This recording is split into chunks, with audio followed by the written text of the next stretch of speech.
भ्रम में न रहिए। आज की इस दिव्य कथा में खूब आनंद लीजिए महाराज श्री के श्रीमुख से, और कथा को लास्ट तक आप लोग सुने, तभी आप लोग समझ पाएंगे। जय जय श्री सीताराम। न किसी के लिए आगे कोई काम कभी रुकने वाला है, इसलिए यात्रा में बने रहिए। तो आपसे निवेदन कर रहा था कि कल झालावाड़ में एक बड़ी अच्छी बात आई। वर्तमान समय में जिसको कुछ नहीं मालूम वो भी पीएचडी की डिग्री छपवा के घूम रहा है।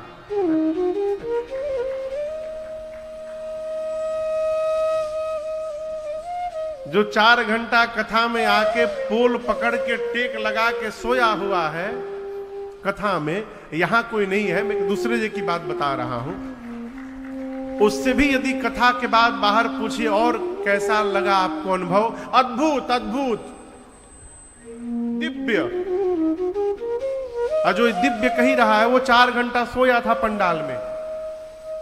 पूछिए कैसी कथा रही, क्या आप दिव्य कथा, ऊंची कथा क्या सुने? अरे बड़ी ऊंची कथा थी। अरे बताओ तो क्या सुने? ऊंची कथा थी, ऊपर ऊपर चली गई।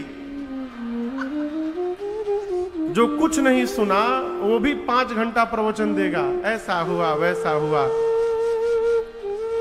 लेकिन यहां दर्शन करिए, पूज्यपाद गोस्वामी तुलसीदास जी महाराज जो श्री रामचरितमानस की रचना किए हैं, उनकी भाषा दर्शन करिए। कहते हैं इस कथा को सबसे पहले मैंने अपने गुरु जी के मुख से सुना। मैं पुनि निज गुर सन सुनी। क्या सुनी? कथा। कहां पर? सुख सूकर खेत। सूकर क्षेत्र, वराह क्षेत्र में गोस्वामी जी कहते हैं पहली बार मैंने राम जी की कथा को अपने गुरु जी के मुख से श्रवण किया। फिर क्या हुआ? गोस्वामी जी कहते हैं मेरी समझ में कुछ नहीं आया, समझी नहीं तसी बालिपना, तब अति रहे अच्छे। गोस्वामी जी कहते मैं बालपने में था, बचपन की अवस्था थी, बालकपन था मेरे भीतर, अचेतन अवस्था थी, चेतना नहीं थी मेरे मन में। गुरु जी कथा सुनाए तो, लेकिन मेरी समझ में कुछ नहीं आया। ये कौन कहेगा हो? जो कुछ नहीं जानता वो भी प्रचार करता है कि हम सब जानते हैं। हमारे एक चाचा अब तो नहीं रहे, कहते थे महाराज जो पढ़े लिखे डॉक्टर होते हैं उनके चेंबर के बाहर साइन बोर्ड लगा रहता है स्किन स्पेशलिस्ट। किसी डॉक्टर के आगे लिखा रहता है हड्डी रोग के विशेषज्ञ, ऑर्थोपेडिशियन। कहीं डॉक्टर शिशु रोग विशेषज्ञ, स्त्री रोग विशेषज्ञ, नाक कान गला के विशेषज्ञ, हृदय रोग विशेषज्ञ। कौन? जो पढ़े लिखे डॉक्टर हैं। और जो झोरा छाप डॉक्टर है उनके चेंबर के बाहर साइन बोर्ड पढ़िएगा कभी। यहां सभी रोगों का सरतिया इलाज किया जाता है। जो पढ़ा लिखा है वो तो 1-2 रोग के विशेषज्ञ है। जो भगवाने मालिक है वो सब रोग। ये क्या है? जानता वही है जो जानता है कि हम कुछ नहीं जानते। और जिस दिन ये पता चल गया कि हम सब जान गए हैं, इसका अर्थ वास्तव में आप कुछ जानते नहीं हैं। आप भ्रम बनाकर बैठे कि आप सब जानते हैं। गोस्वामी जी कहते हैं गुरु जी ने मुझे कथा सुनाई लेकिन मेरे समझ में कुछ आया नहीं। लेकिन उसके बाद भी गुरु जी हार नहीं माने। तद्यपि कही गुर बारहि बारा, तद्यपि कही गुर बारहि बारा, समुझे परे कछु मति अनुसारा, समुझे परे अनुसारा, भाषा बद्ध कर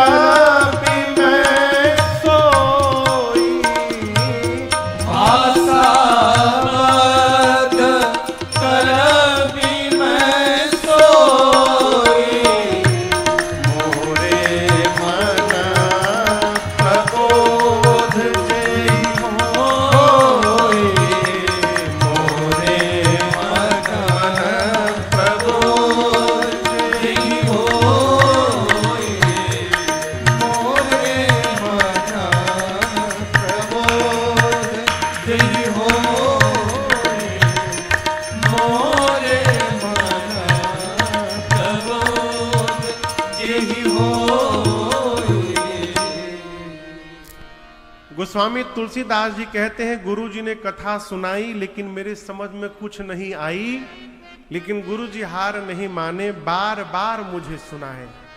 तदपि कही गुर बार ही बार। घर में छोटे छोटे बच्चे हैं ना, उन बच्चों को बरबस बिठाकर 5 मिनट 10 मिनट सुनाते रहिए। आप ये न देखिए कि उनको समझ में आएगा कि नहीं आएगा, आप सुनाए रहो। सुनते सुनते जैसे जैसे चेतना उत्पन्न होगी, आपकी एक एक शब्द बच्चों के मन मस्तिष्क पर पहुंचती जाएगी और बचपन में सुनी हुई बात बुढ़ापे तक याद रहती है, उसका कभी विस्मरण होने वाला नहीं है। कई कथा के प्रेमी मिलते हैं, कहते हैं महाराज हमारे बाबा जी हमको सुनाते थे कथा बिठा करके बचपन में, बाबा सुनाते थे, दादी सुनाती थी।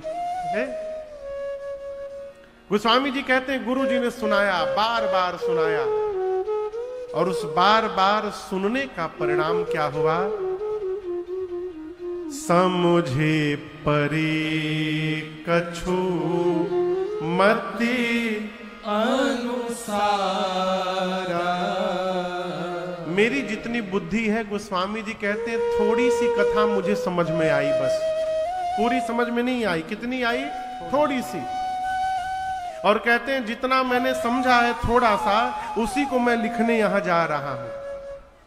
अब आप कल्पना करिए, थोड़ा सा समझे थे तो श्री रामचरितमानस की रचना कर डाले। यदि गोस्वामी जी सब समझ गए होते तो क्या लिख डालते, भगवान मालिक है। ये थोड़ा सा समझे हैं। आगे की बात दर्शन करिए। गोस्वामी जी कहते हैं, जहां से आज की कथा प्रारंभ हुई, बाबा कहते हैं कवित विवेक एक नहीं मोरे। कवित यानी कवित्त की, कविता लिखने का गुण, कविता लिखने का विवेक गोस्वामी जी कहते मेरे भीतर थोड़ा सा भी नहीं है। गोस्वामी जी कहते हैं मुझे नहीं मालूम कि कविता कैसे लिखी जाती है। कविता विवेक एक नहीं मोरे। और कहते हैं कि केवल बोलने के लिए नहीं बोल रहा हूं। कई लोग तो केवल कहने के लिए कहते हैं। नारद जी भी उसी में थे। भगवान के पास जब गए, तो प्रसंग आएगा कल परसों, श्रवण करिएगा। कई लोग भगवान के सामने मंदिर में जाकर कहते हैं प्रभु इस पापी का उद्धार करिए, अधम का उद्धार करिए। और यदि बाहर आपने कह दिया और कहिए अधम शिरोमणि जी कैसे हैं, हम अधम हैं? अरे मंदिर में तो अभी कह रहे थे आप अपने मुंह से, वो तो बस कह रहे थे भगवान को। गोस्वामी जी केवल कह नहीं रहे हैं, कहते हैं कविता लिखने का विवेक 1% भी मेरे भीतर नहीं है। विश्वास करिए, सत्य कहूं लिखी कागज कोरे। गोस्वामी जी कहते हैं सफेद कागज में मैं लिखकर हस्ताक्षर करने को तैयार हूं, और इस बात को स्वीकार कर रहा हूं कि मेरे भीतर कविता लिखने का कोई गुण नहीं है।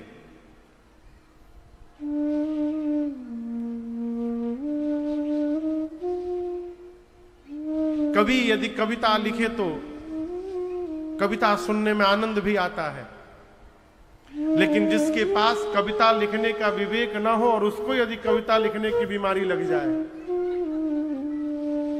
फिर घर वालों का रहना मुश्किल हो जाता है। क्यों? अब क्वाल लिखे के ढंगे लिखे मालूम तो जौन मन करे तौने लिख दो। फिर वो थोक में लिखना शुरू करता है और घर वालों को बरबस बिठा के सुनाना प्रारंभ करता है। घर वाले जाएंगे तो जाएंगे, कहा सुनना ही पड़ेगा। गोस्वामी जी कहते मेरे में लिखने की क्वालिटी नहीं है, मैं स्वीकार कर रहा हूं, लेकिन एक बात कहूं, उसके बाद भी मुझे विश्वास है कि मेरे द्वारा लिखी हुई इस रचना को सज्जन लोग, भक्त लोग मन लगा करके पढ़ेंगे और सुनेंगे, इस बात का मुझे विश्वास है। अब आप कहोगे महाराज इतना विश्वास क्यों है गोस्वामी जी को? तो गोस्वामी जी आगे कहते हैं इसलिए विश्वास है कि एहि महारघुपते नाम उदारा, एहि महारघुपते नाम उदारा, एहि महारघुपते नाम उदारा, एहि महारघुपते नाम उदारा, अति पावन पुराण श्रुति सारा, अति पावन पुराण श्रुति सारा, मंगल भवन अमंगल हारी, मंगल भवन अमंगल हारी, उमा सहित रहे जपत पुरारी, उमा सहित रहे जपत पुरारी, उमा सहित रहे जपत पुरारी। गोस्वामी जी को इतना विश्वास क्यों है कि मेरी रचना को लोग सुनेंगे, पढ़ेंगे? इसलिए विश्वास है कि बाबा कहते इस रचना में एहि महा रघुपति नाम उदारा। गोस्वामी जी कहते हैं श्री रामचरित मानस के एक एक चौपाई के भीतर राम जी का उदार नाम बसा हुआ है। रघुपति नाम उदारा। अब आप कहोगे महाराज चौपाई में राम जी का नाम कहां है? हर चौपाई में कहां नाम है राम जी का? दर्शन करिएगा। राम कैसे लिखते हैं? राम का वर्तनी बताइए। हाँ?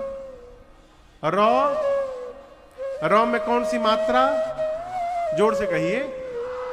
आ की मात्रा और म। रौ, आ और म, ये मिलाने से क्या बनता है? राम। अब मानस की चौपाई कोई उठाइए, अभी जो चौपाई गया उसी को ले लीजिए। एहि महा रघुपति नाम उदारा। अब इसमें देखिए रौ भी मिलेगा आपको। रघुपति में रौ मिल गया, उदारा दो में आ की मात्रा लगी है, आकार मिल गया। रघुपति नाम, नाम में म मिल गया। यानी इस चौपाई के अर्धाली में ही रकार भी है, आकार भी है और मकार भी है। इसी र और आ और म से मिलकर बनता है राम। मानस की हर चौपाई में जहां भी आप देखिएगा र आ म मिलेगा, अर्थात पूरे श्री रामचरित मानस की प्रत्येक चौपाई में राम जी का नाम समाहित है। और ये नाम जो है राम, गोस्वामी जी कहते अति पावन। पावन नहीं है, अति पावन। यहां देखिए नाम के आगे एक शब्द प्रयोग किया गया है। कौन शब्द है? अति। अति। नाम के आगे अति लिखा है।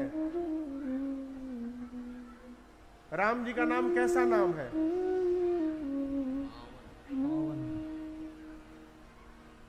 हम पूछा था नहीं, वही में लिखल बा। चौपैया में पढ़िए, चौपैया पढ़िए।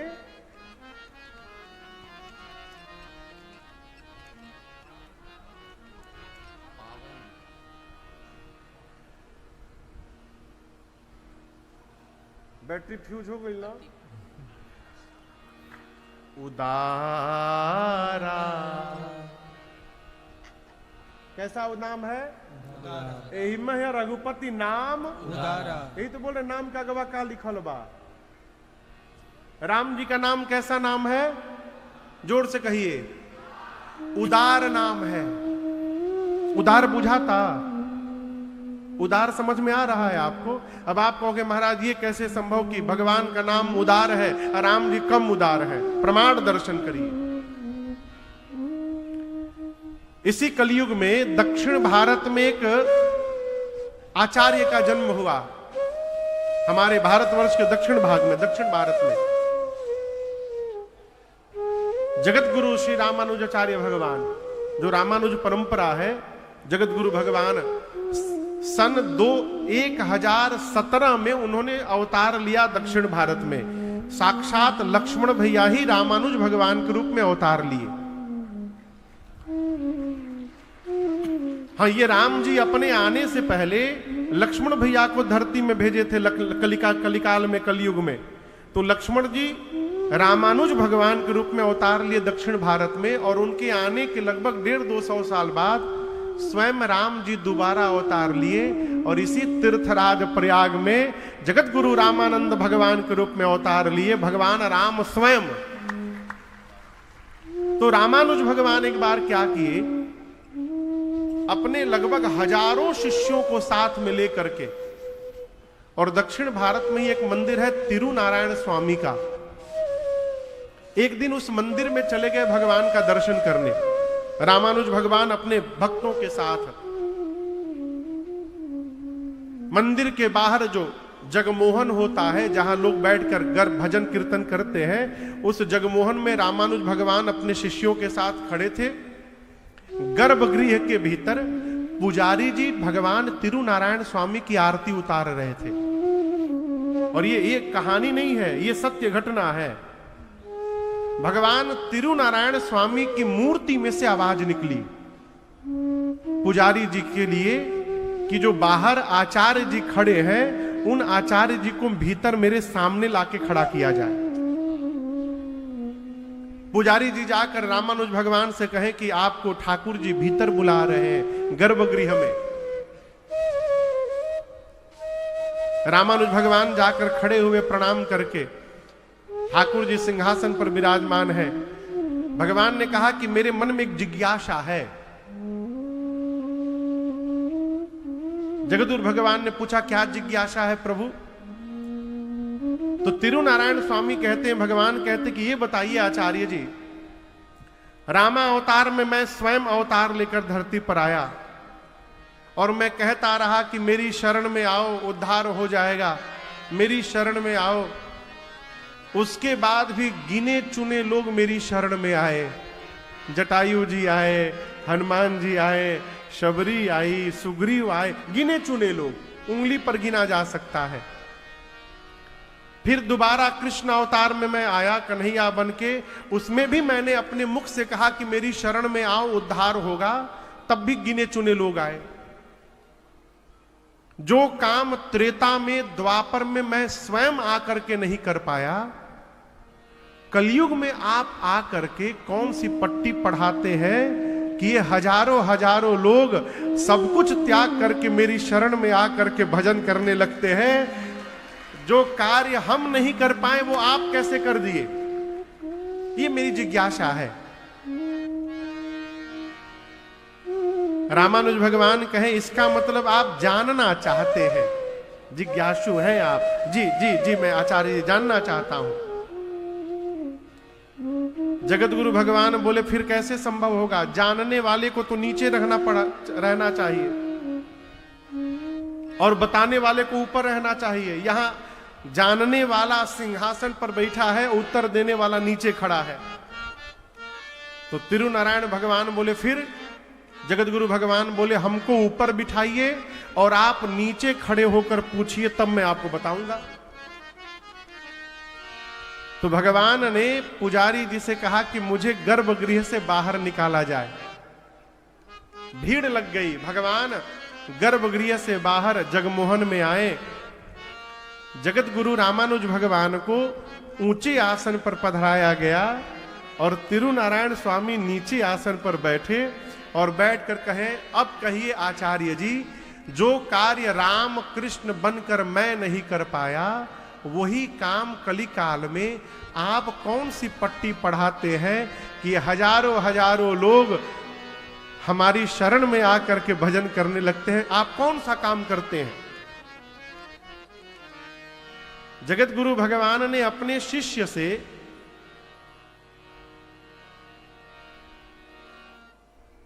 राम नाम सिर पर ओढ़ाए और ओढ़ाने के बाद कान में, भगवान के कान में जगत गुरु भगवान ने 3 बार उनका नाम बोल दिया। नाम बोल करके जैसे चादर हटाया, भगवान पूछे क्या किया? तो बोले कुछ नहीं, आपके कान में नाम फूका है। भगवान बोले ऐसे तो आप लोग चेला बनाते हैं। तब जगत गुरु रामानुज भगवान ने कहा, प्रभु आप अन्यथा न लीजिएगा, हम लोगों के पास कुछ भी नहीं है प्रभु, यदि कुछ है तो केवल आपका नाम का बल है, हम कुछ नहीं करते। आपने प्रश्न किया कि हजारों लोग आपकी शरण में कैसे आ गए, हम कुछ नहीं करते, हम केवल लोगों के कान में आपका नाम बोल देते हैं और ये आपके नाम का प्रभाव है, हजारों लोग आपकी शरण में आ गए। तो जो काम भगवान नहीं कर पाए वो काम भगवान का नाम कर दिया। इसीलिए गोस्वामी जी भगवान के नाम को उदार कहते हैं। हमारे आपके मध्य में पूर्व सांसद जौनपुर से भैया श्रीमान धनंजय सिंह जी उपस्थित हैं। बहुत बहुत स्वागत, अभिनंदन आपका। जय जय जय जय। रहे क्या कि जाए क्या है? अभी हाँ ठीक, बैठे। साथ में श्रीमान अजीत सिंह जी, संस्थापक देवदूत बानर सेना एवं पीसीएस अधिकारी लखनऊ से। कहाँ है भैया? अजीत सिंह जी कहाँ है? अच्छा, जय जय जय। इसीलिए भगवान मिले चाहे ना मिले, भगवान के नाम को पकड़ के रखिए। यही नाम अति पावन पुराण श्रुति सारा। ये भगवान का नाम ही अति पावन है। 18 पुराण 4 वेद का सार तत्व है। आपको एक घटना सुनाऊं। मां पार्वती का नियम था, नित्य मैया पार्वती विष्णु सहस्त्र नाम का पाठ करती थी नित्य, और उसके बाद भोजन होता था। एक दिन भगवान शंकर को भूख लग गई। जय जय, बैठे बैठे भैया। भगवान शंकर को भूख लग गई। अब मैया विष्णु सहस्त्र नाम का पाठ कर रही हैं। जब पाठ करके आई तो बाबा ने कहा इतना विलंब? मैया ने कहा प्रभु पाठ बहुत लंबा है ना, उसमें समय लग गया। तब भगवान शंकर ने वहां एक मंत्र दिया। मां पार्वती को कहा, देवी राम रामेति रामेति रमे रामे मनोरमे सहस्रनाम तत्तुल्यम श्री राम नाम वरानने।